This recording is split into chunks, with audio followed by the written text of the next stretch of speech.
What's up, gamers? Dan here from BeAGameCharacter.com. We're back again with another episode of Q&A Tuesday. We got a couple good questions today, so let's jump right in. First off, we have Your Name, hello Your Name, who says, "Salutations, Dan. I have a load of questions for you today, so sorry in advance. To answer yours, the body part I want to see improvement in is my legs." Now, that was the question from last week. I asked what body part you wanted to improve the most in your body. For me personally, it's my chest and my shoulders. So I always feel like my pecs and my shoulders could be bigger. So that's what I want to work on. That's what I am working on. So Your Name's body parts that he was working on is his legs. I'm a taller guy and hit legs a lot, and I run, and I still look like the stereotypical gym goer that skips leg day. It's frustrating. I'm not sure what leg programs you're doing right now. My advice would be to eat more food and do higher volume for your legs. So higher volume meaning more repetitions, as well as long as you're not going above, like 10 reps a set or something like that, or 12 reps a set. But higher volume and obviously heavy weights, but whatever. I don't know what your program is, so if you want more detail, I can definitely help you out. Let me know at the end of this video down in the comments, and I'll see if I can optimize your program a little bit. It's frustrating. My questions for you are such. I want to start a YouTube channel with one part of it being fitness. What's a good way to start? Also, I'm a younger guy, and I also feel unqualified, and there's no need to answer fitness questions. My main point would be like the blog of a teenager doing workout programs and progressing, not a bodybuilder, not a bodybuilder, just showing off. The problems are I'm not really that strong or a fitness model. I'm not a beast like all the other YouTubers. I guess the question is, do you think a channel of a teen lifting weights and reviewing fitness programs and going through his fitness journey is a good idea? I'm going to say, well, first off, I'm going to say that anything that you want to do is a good idea. Like, if you want to do it, just do it. The question comes down to, are you looking to have a large audience? Are you looking to make money at it, like through ads and stuff like that? Or is this just something that you want to do for, like, fun and for your own enjoyment? My recommendation is if you don't want to do it for fun and your own enjoyment, then don't do it at all.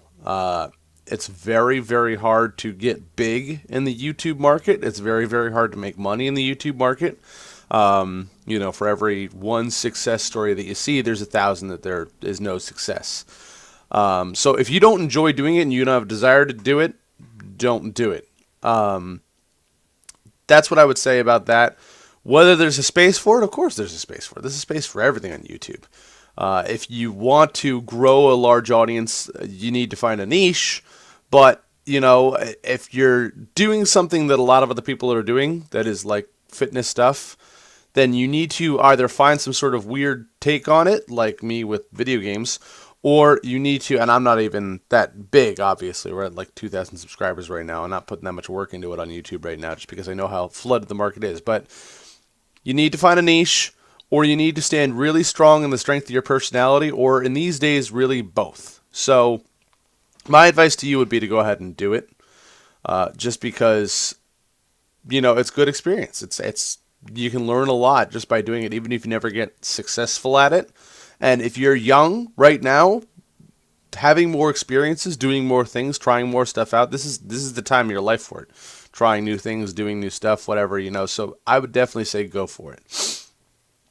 Next question. Any advice for getting more comfortable with striking? I practice mixed martial arts. My striking is lacking compared to my grappling, where I feel most comfortable. I mean, it depends what area of striking you feel uncomfortable with. Like the actual contact point, because if it's just the act of hitting, like, that makes you feel uncomfortable, then my advice would be to do more bag work and look at your technique on that. If you're not comfortable in a stand-up game in general, the only real answer to that, well, there's two answers to that. One is good coaching. I don't know what kind of coaching program you're in, but one is a good striking coach, someone who can really break stuff down for you in simple terms that you can understand. And two is just practice. Ideally a combination of drills and sparring. So the reason why a lot of people are more comfortable with groundwork at first, because it's less scary than getting hit. Like, getting hit is scary.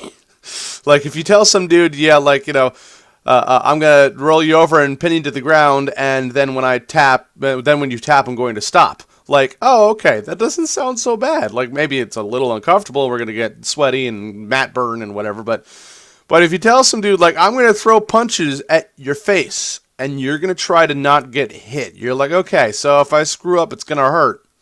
Like, that's the thing. It's really a matter of just comfort zone for the most part. So I would say the best thing to do to get more comfortable with your striking is to strike more in some sort of live practice type situation. Lots more sparring, lots more drills, stuff like that. It's really it's one of those things you just got to do it. You just got to do it, and you got to do it, and you got to do it, and you got to do it until you get comfortable at it. And if you don't have a good coach, doing it a whole lot, you will not improve, which is going to feel like crap, which is why the coach thing is important. You need to have a good coach behind you that is making sure that while you're doing all these repetitions, you're actually improving on something. Now, practice does not make perfect. Perfect practice makes perfect. The quality of your practice matters a lot. So you need to have that good coach, and then you need to just do it a whole lot. Do it a lot. Final question. If you were to do an MMA fight, what would your style/strategy be? Thank you, Dan. You're the man. Thank you. So my style/strategy, my groundwork is definitely inferior to my stand-up game. So my strategy would obviously be to keep it on the feet as much as possible, practice my sprawls, practice my escapes, do everything I could not to get on the ground with a jiu-jitsu practitioner. If I'm facing an opponent that I know has like no ground game, I've got some. I mean, I do have a brown belt in judo. I've done some wrestling, I've done some jiu-jitsu. So I do have some ground game, but it's definitely not as strong as my stand-up game. So if I'm against another striker, like someone who's just most exclusively striking, I'm probably going to fight my way into clinch, take them to the ground, and try and wreck them there. But against anybody that has any real ranking in like Brazilian Jiu-Jitsu or something like that, I'm going to do my best to stay on the stand-up and not go to the ground. In stand-up, my reach is not particularly good for my weight class, so I would probably look to... I'd probably look to keep my distance with kicks if necessary until I see an opening, and then when I see an opening, again, I would probably go into clinching range and try and do some clinching strikes, and then finish off with big hand techniques on the exit or on the entry, just because I will get outreached by a lot of guys in my weight class if I were to cut down to fighting weight. So I would need to be able to stay out of range until it's time to absolutely get in his kitchen and wreck him. So that would be my general strategy, is try and keep it on the stand-up and stay away until I need to go in, and then when I need to go in, like go full scorched earth, blast this guy apart, and then get back out again. So excellent questions. Thanks for your name. And moving on, we've got BenRex777. Says, hello, Dan. Hello. I don't do fitness, and so I don't work on specific body parts, but the body parts I want to train most are my risible muscles. I'm not sure if it's risible or risible, but I looked this up because I did not know this word. Apparently, risible/risible, however you pronounce it, is humor, something that's funny, so I got a kick out of that. I like that. Also, interesting that you're here, because this is I run such a fitness-oriented site and or YouTube channel. And the fact that you don't do fitness is cool. I'd say you should pick up fitness, even if it's just walking or running or whatever. But it's interesting to have you here being so interested in such an engaged person, because that's really cool that you're not into fitness all that much, but you're still just here hanging out with us. So thanks for being here. I appreciate that. Now, on to the question for you. Switzerland is a very small nation, and only half the news are from Swiss itself. The rest are from all over the world. How well do Americans know the other countries? We don't. We're really bad at it.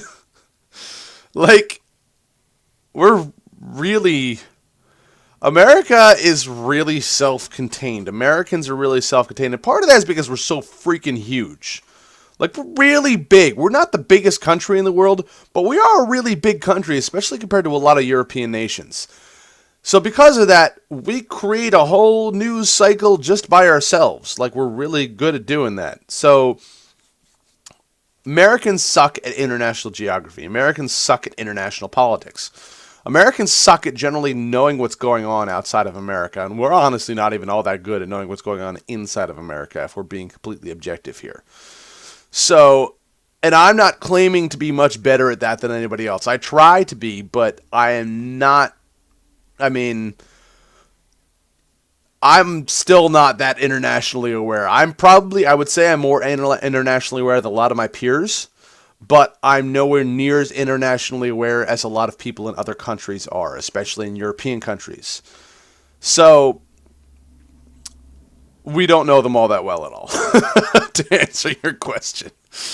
What exactly is the difference between nation, country, and state? Okay, so nation and country are basically synonymous. They're basically the same thing.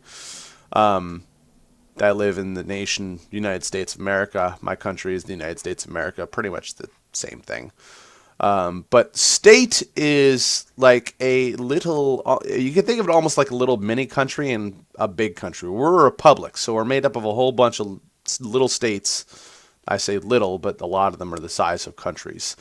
We're made up of a whole bunch of little states, and the idea is that you have this federal governing body, the federal government of the United States of America.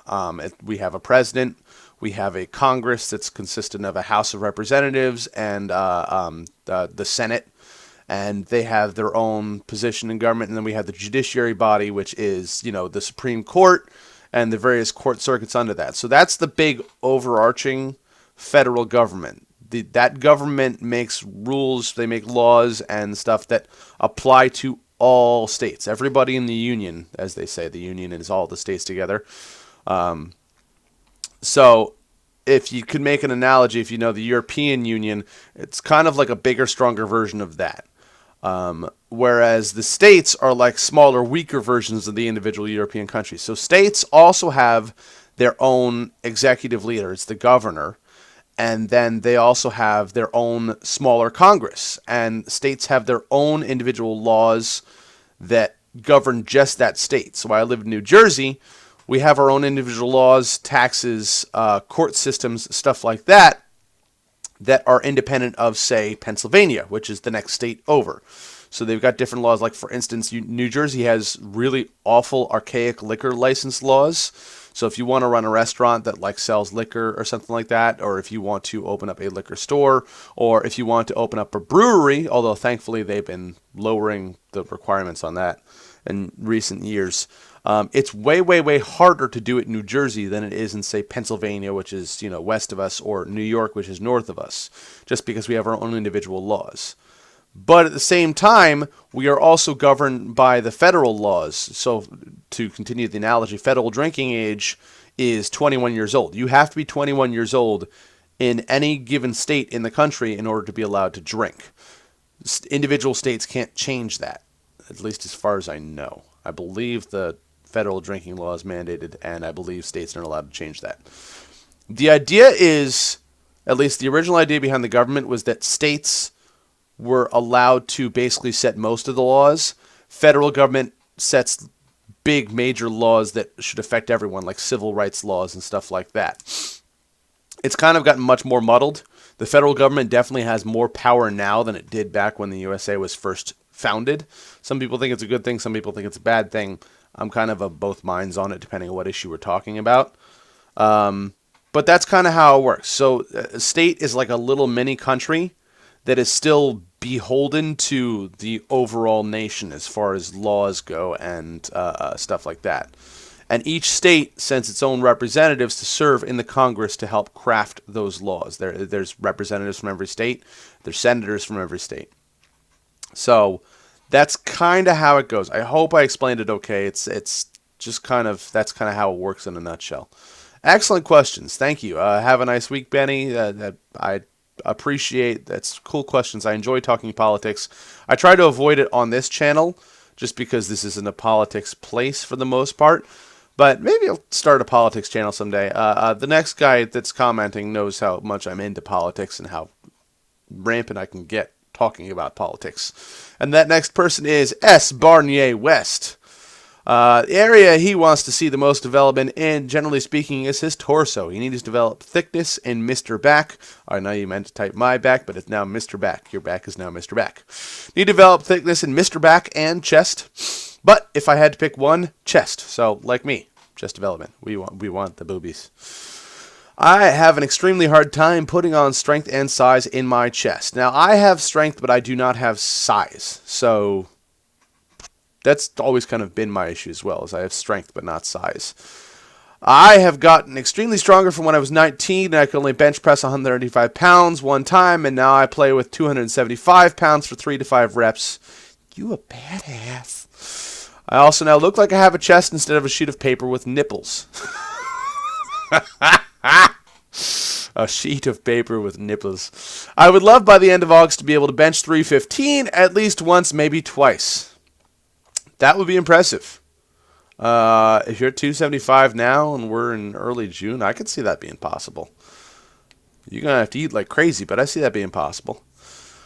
Questions for you, my friend. What is your dream job? We know your dream is to have $1 million, but you had to work. Once you had that million, what would it be? Well,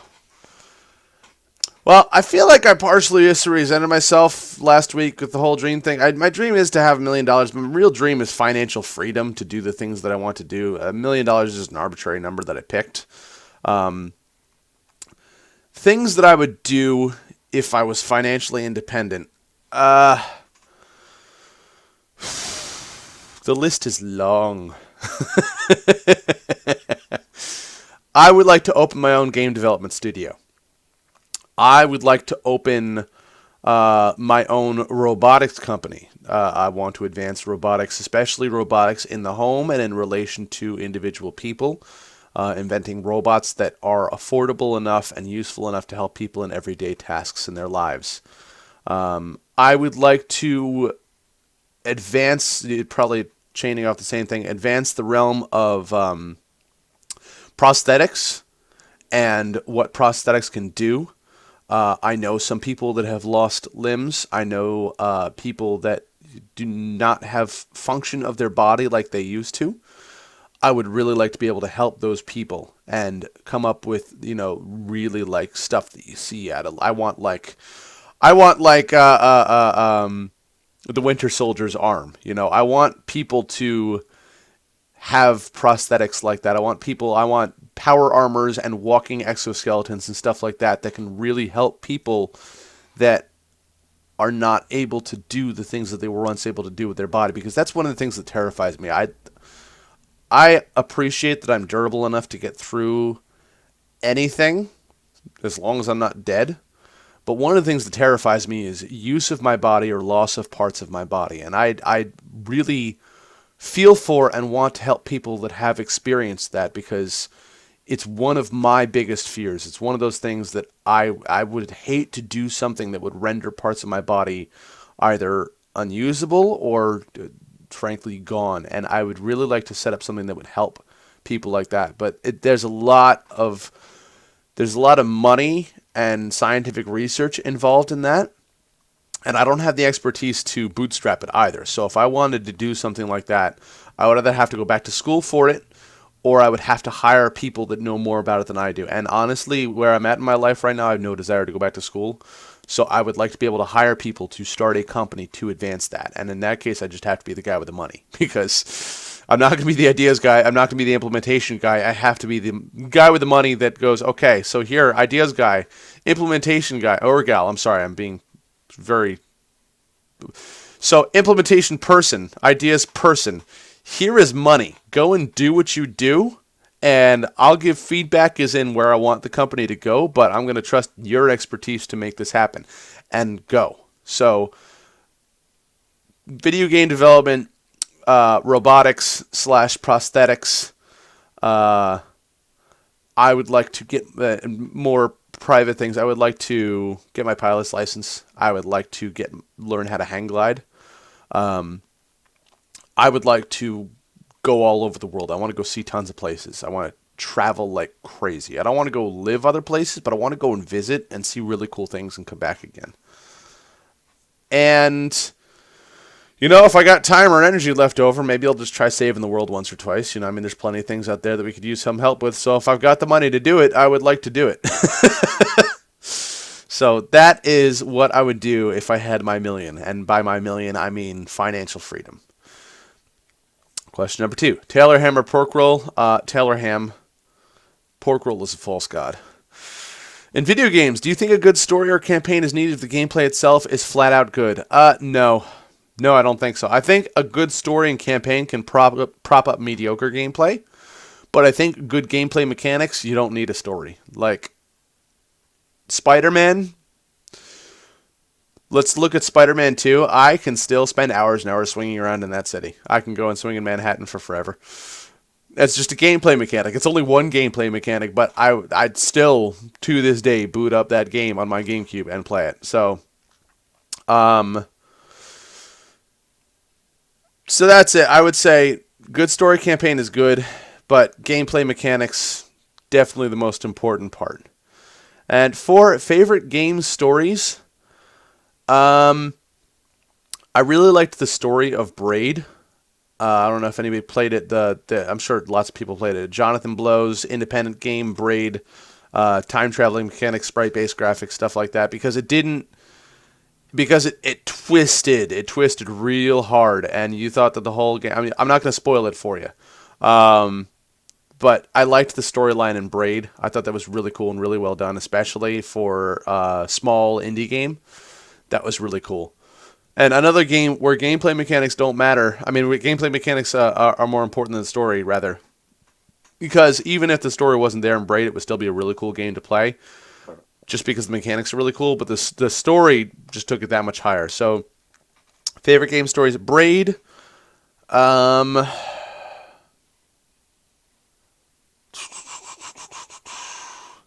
I wish I had pre-read this comment, just because I'm having a hard time thinking things off the top of my head. There are a lot of games with really cool stories out there. Metroid Prime, the first Metroid Prime, I really liked, not necessarily the overarching story, like it didn't have a huge story arc or anything, but the way they revealed the history of the world and the way they utilized the scanner to tell the story of what happened to the Chozo and what happened on Talon 4 and stuff like that. I thought that was really cool. And again, that's more of a gameplay mechanic than a full story, but I think the way they told that story is really cool.